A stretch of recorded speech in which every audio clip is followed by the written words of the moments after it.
La Minute Extraordinaire, l'histoire d'un destin hors du commun racontée par Steve Suissa avec le Nour Tel Aviv, un lieu d'exception pour vos événements en Israël. Aujourd'hui, un destin poétique.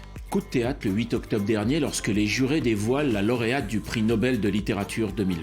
La très discrète poétesse américaine Louise Gluck déjoue tous les pronostics et devient à 77 ans la 16e femme à recevoir la prestigieuse distinction. À l'unanimité, elle est consacrée par l'Académie suédoise qui salue la beauté austère de cette œuvre. Une œuvre qui, selon les termes du jury, rend universelle l'existence individuelle.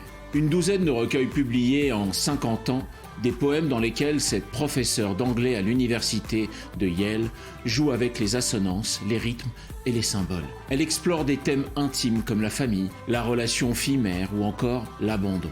Comme tous les artistes, Gluck puise son inspiration dans son enfance, notamment dans la perte d'une sœur aînée à laquelle elle rend un douloureux hommage. Les critiques y voient aussi des traces de son héritage dans plusieurs poèmes, car Gluck, son nom lui vient de ses grands-parents juifs de Hongrie qui ont émigré vers les États-Unis au début du XXe siècle. Louise Gluck est née en 1943 à New York. La poésie dans la peau, elle publie ses premiers poèmes avant 20 ans et poursuivra son travail tout au long de sa vie en cumulant les distinctions dont le prix Pulitzer en 1992. Aujourd'hui, couronnée de la plus haute distinction littéraire, Gluck a su s'imposer dans le paysage littéraire américain, mais elle a surtout remis en lumière un genre devenu confidentiel, la poésie.